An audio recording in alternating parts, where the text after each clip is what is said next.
Good evening. I am Cristina Cileacu. I am a journalist representing DG24, and it is my honor and pleasure to introduce you this evening a fireside chat for about 5G security and clean network.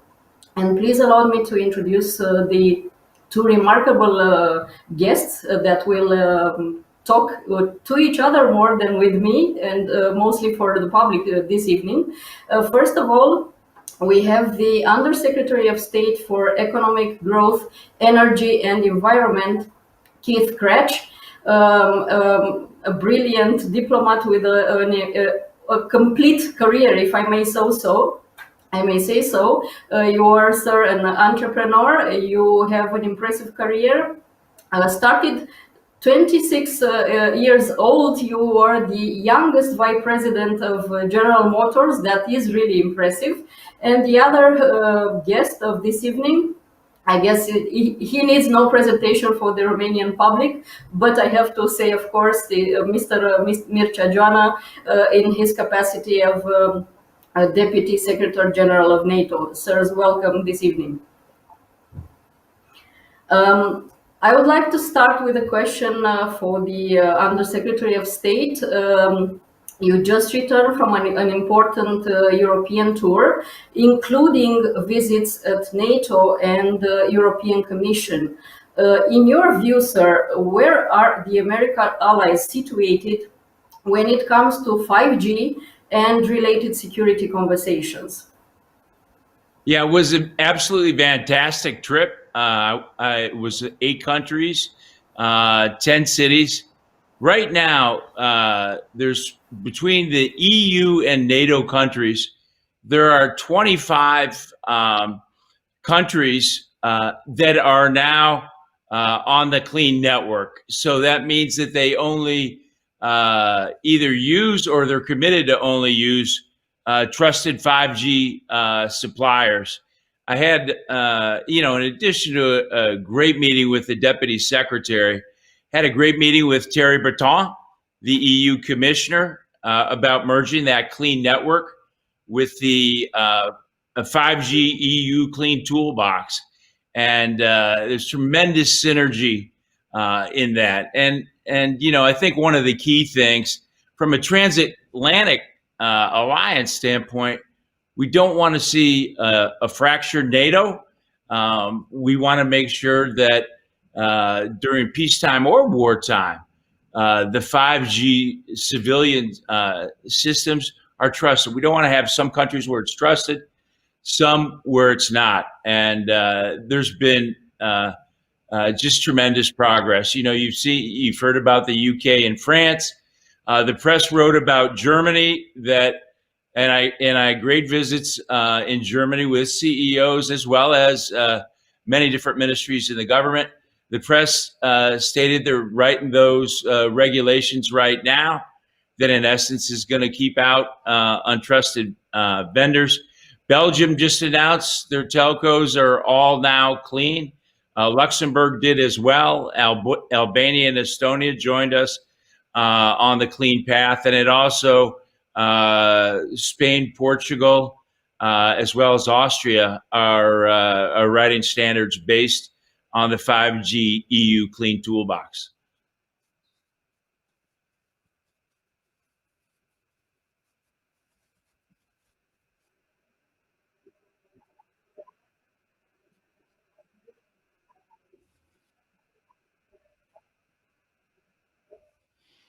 No, thank you, Cristina. It's a pleasure to see again Secretary Krach.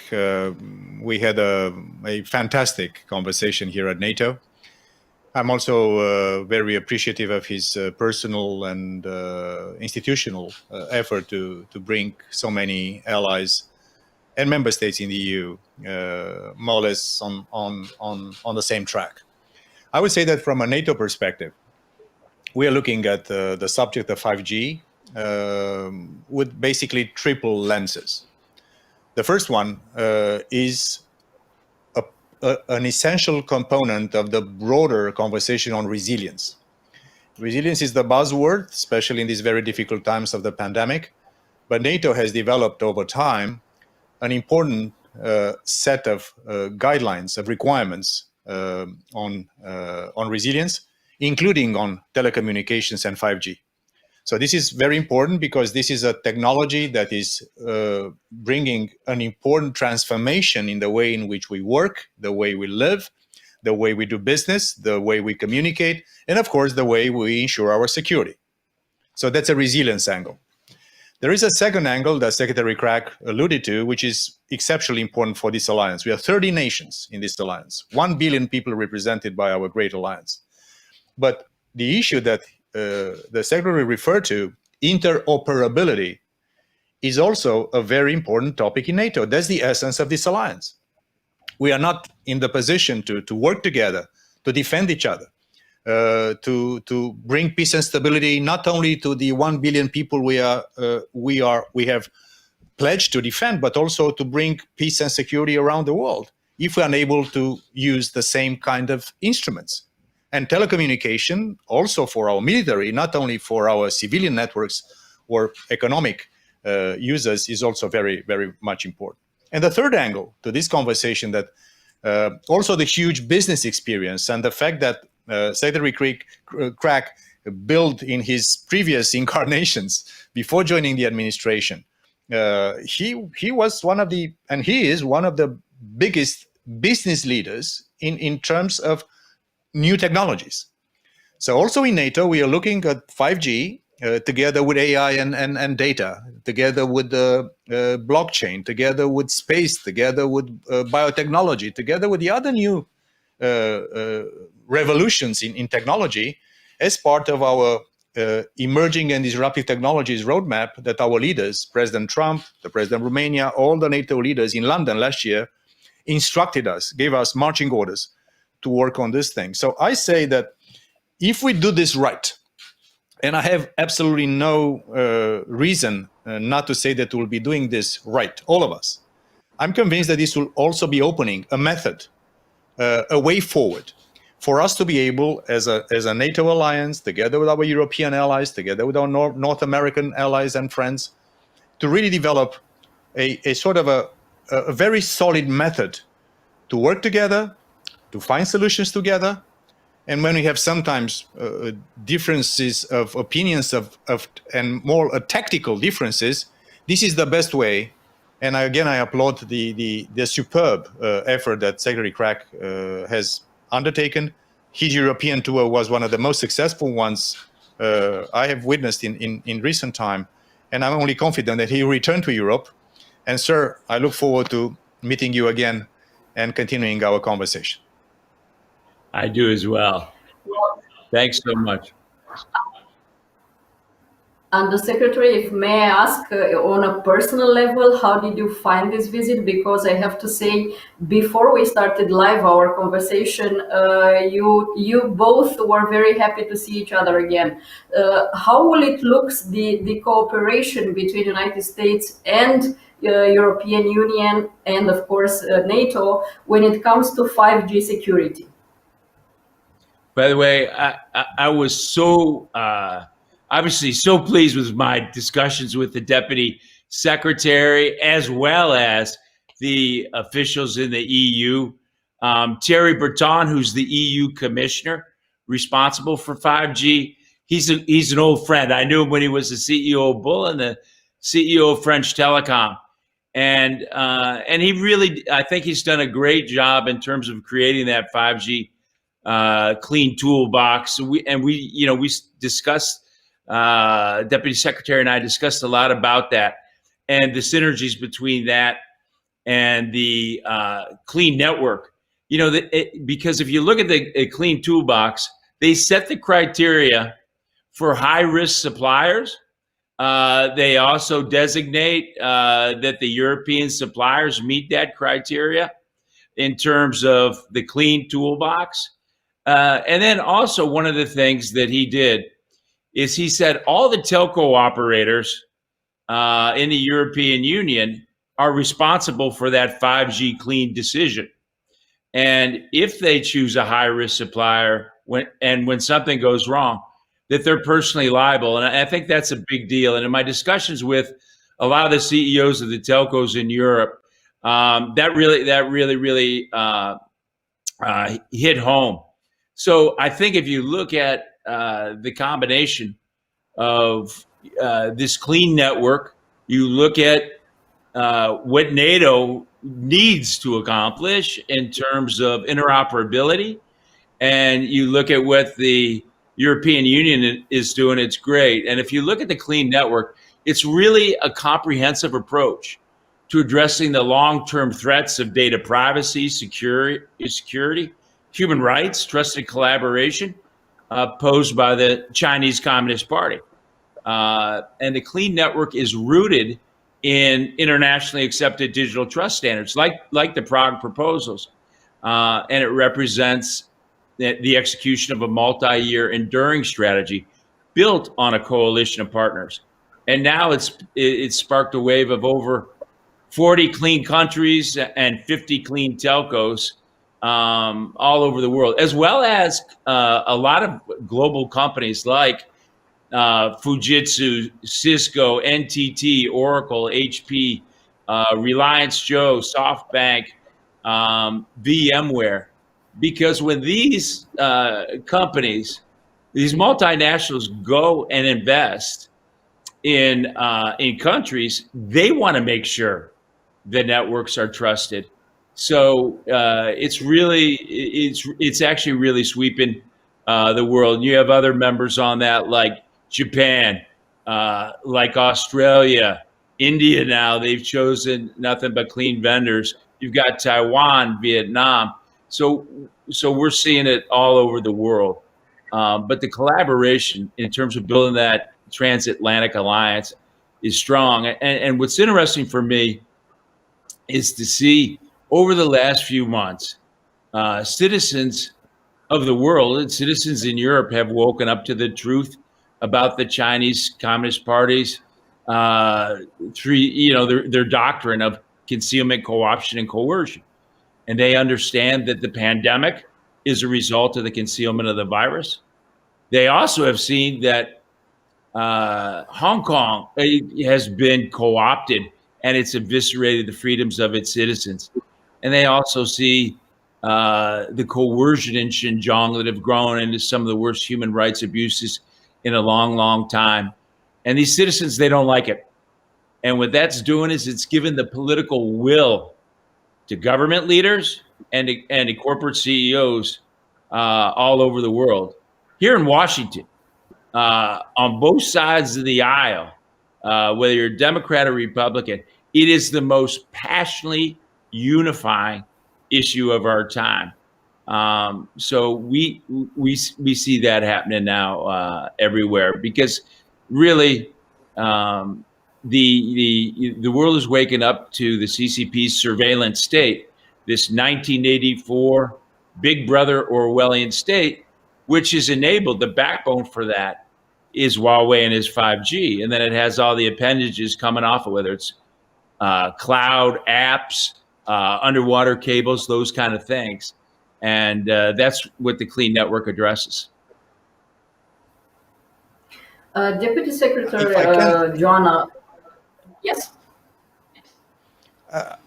Like always, the very important thinking of Secretary Krach is also triggering some further considerations from my side. And I think that what we are witnessing today, and it's remarkable that in a relatively short period of time, so much cohesion has been brought to this very important and sometimes difficult topic. I'll make again three, let's say, remarks on this one. The first one, and I think this is what Secretary Krach brought to this conversation, the engagement with the private sector. Also here in NATO, we are a defense alliance. We are a military alliance, political military alliance. But today, 90% of all the research, including on defense-related issues, technology and equipment, is done by the private sector. So I think that as important as his meeting with me, with Thierry Breton, the fact that the Secretary met with the CEOs of the most important telecommunication corporations in the world, many of them present in markets in the case of Romania, because there's not a Romanian national operator, telecom operator. All of them are the big players internationally. So it is very important.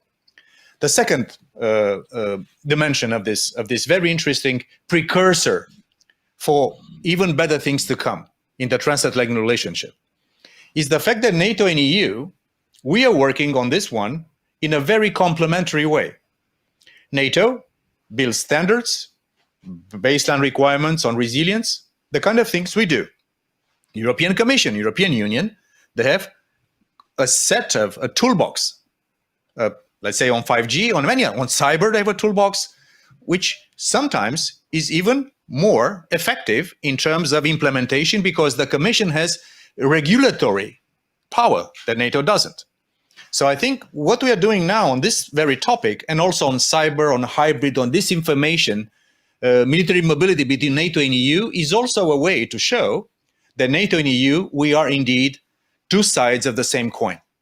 And the third angle of this conversation, which I believe is probably the most important, is that on topic like this one and many others, there is also a sort of a rallying of all democratic nations around the world, what we call the political West, which is sometimes a little bit presumptuous from our side in Europe and in North America, but also the fact that on this thing and on many other things, we are working with NATO valuable partners in the Asia Pacific, like Australia, like Japan, like Korea, like New Zealand, like we're working with many partners all over the world.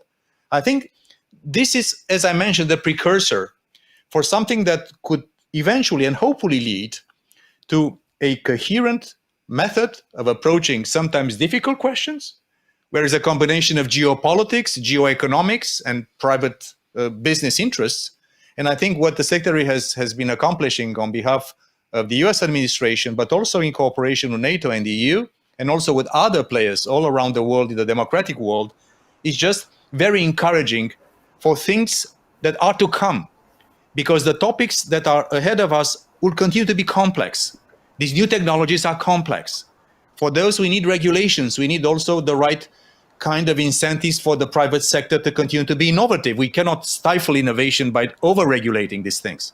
So I do believe that this topic, important in itself, very important in itself because of the consequences of these new technologies, is also a very important precursor for a method in which the allies on both sides of the Atlantic and the political West as a whole, we can address things that are of topical importance for human mankind and also for our interests, for our democracies, for our freedoms, for the way in which we construct open societies and liberty for our citizens. So that's why I applaud, and that's why I wanted to be at the Bucharest Forum.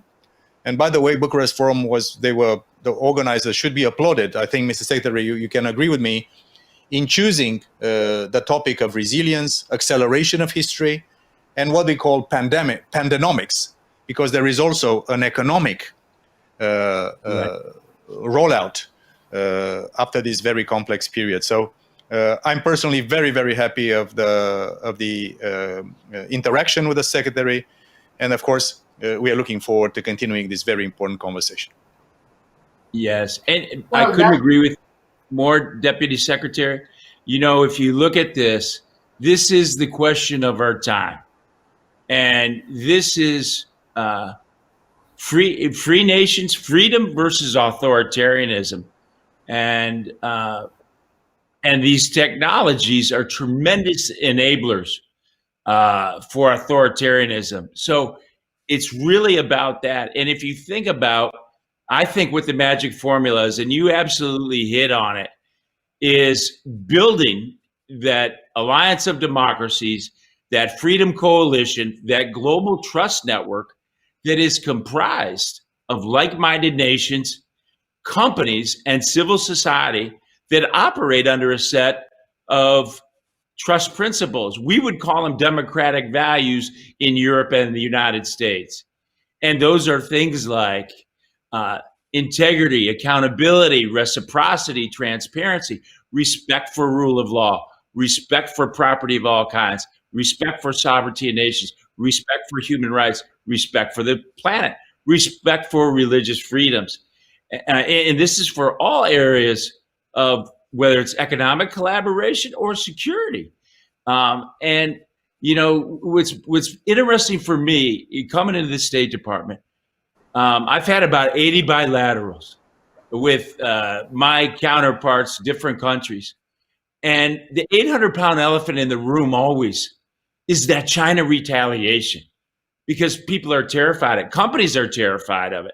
And you see examples of it all over the world. And the one thing that I do know is that when you're confronted by a bully, they back down when you confront them back, and they really back down if you have your friends by your side. So I think if you look at this, exactly what the Deputy Secretary is talking about, this transatlantic alliance and building allies, in the Asia Pacific and around the world, there is strength in numbers, and there is power in unity and solidarity to stand up to authoritarian regimes. And up to this point, they've been always wanted to fracture them. But I think you're really seeing really coalescing around that. And be honest with you, I think between the pandemic and Hong Kong, that really kicked it off.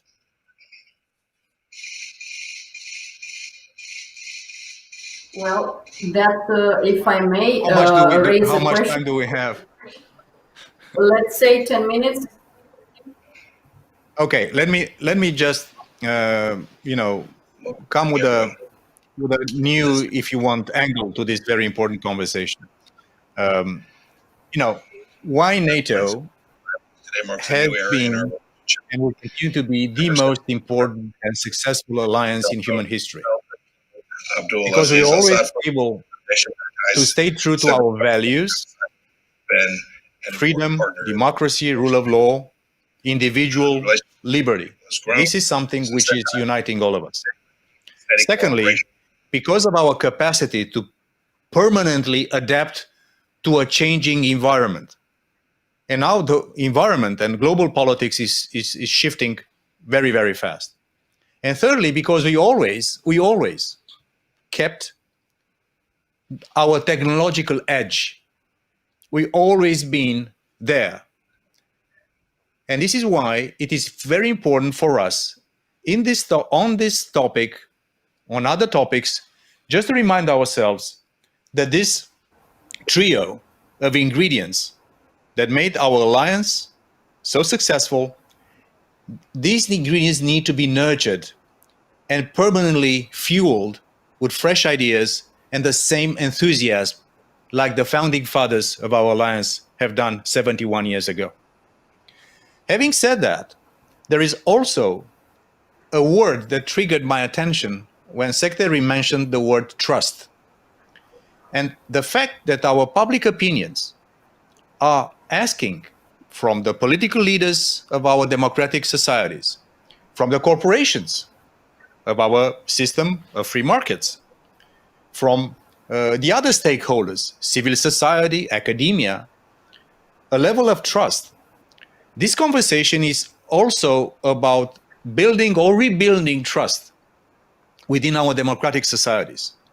Because this competition for the commanding heights of the way in which the world is organized as societies between free, open, democratic societies and closed authoritarian counter-propositions of organizing human society is a struggle that we have to continue to invest in and continue to show to our own citizens that living in a free society is better than to live in a closed society. That innovation thrives in an open society.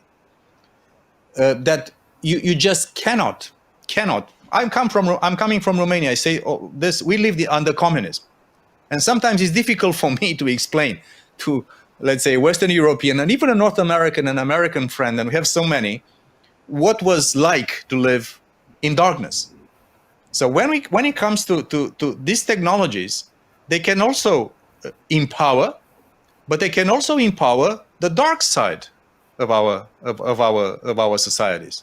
So that's why I believe that this kind of exercise is also about building trust, not only amongst nations, but between our public opinions and the way in which we make the proposition for the future, democracy, alliances are always based on values. They're always based on permanent adaptation and always based on trust.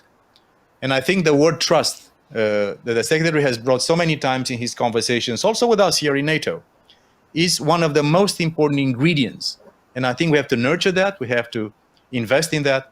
And this is why this alliance has been, is, and will be the most successful alliance in human history. Well, if I may raise a question, because unfortunately the world is also full of states that cannot be trusted, how shall we deal on the future terms with China? And of course, Secretary Krach, please answer the questions first. And secondly, Deputy Secretary Geoana, to show us the view of NATO upon China relations. Absolutely. And by the way, I think it comes down to exactly what the Deputy Secretary said, and that is trust. Because for me, trust is the most important word in any language. It's the basis of every relationship. You, in the business world, you buy from people you trust. You partner with people you trust.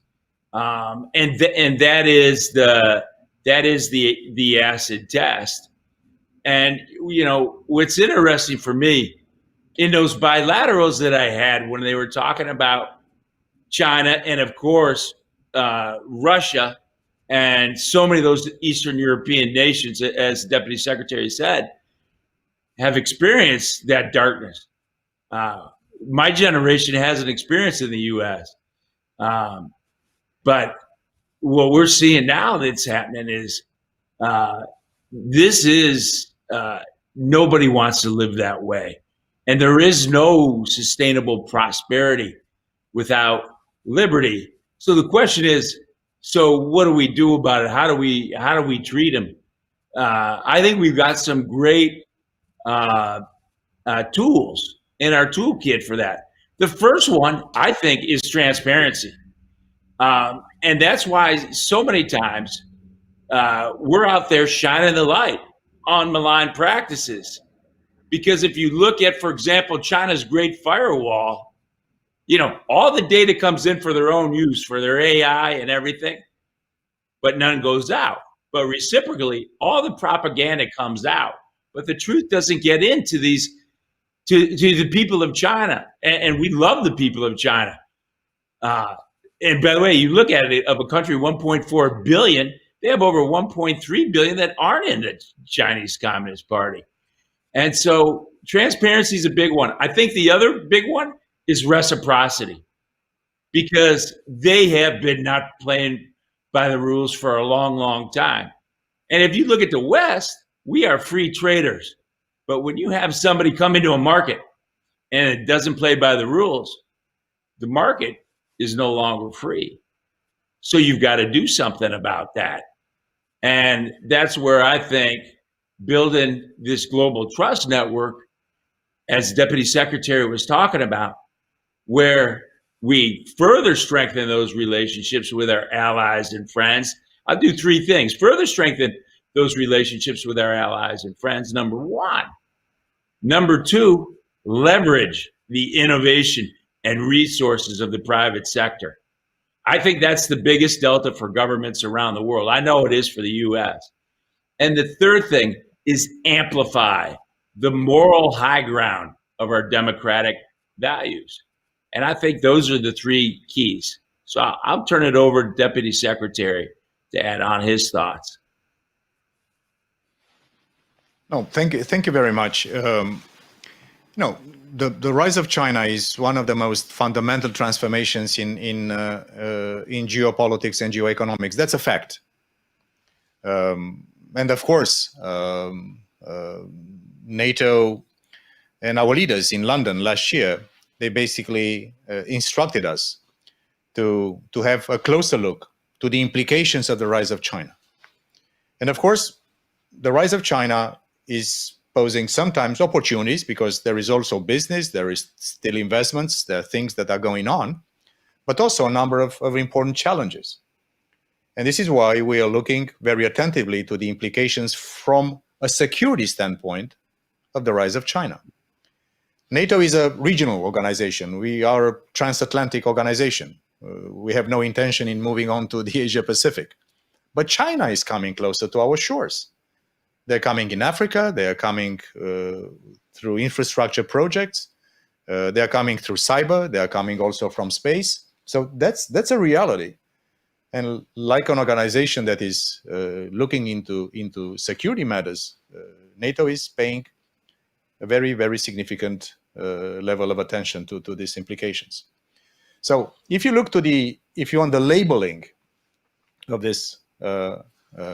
these transformations, in NATO, our language is very explicit. We see China as a challenge, but also as an opportunity. Our European Union colleagues from across the city in Brussels, they have a little bit broader definition of China as a potential partner, as a competitor, but also as a systemic rival. And the systemic rival refers to what Secretary Krach was mentioning just a few minutes ago about an autocratic counter-proposition to the narrative of free and open societies that the political West is embodying. So this is why we're doing our part. Of course, we communicate. We are not seeking, a new Cold War or something like that. But in terms of the implications of the rise of China, that's obviously a political, an economic, and also security challenge. China is investing a lot in its military. It is already the number 2 defense budget in the world after the US. They are increasing their capabilities, their arsenal, their navy. So there is, of course, also a geoeconomic and geotechnological dimension of this new reality. And as Secretary Krach has mentioned, we have to make sure that we keep the unity of the transatlantic family, the unity of the political West, and to decide selectively when there is a moment to engage and be and look into things that we need in terms of global governance. There are issues like that where China could and sometimes is a player. The other things that we are competitors or systemic rivals, as our European Union colleagues are saying.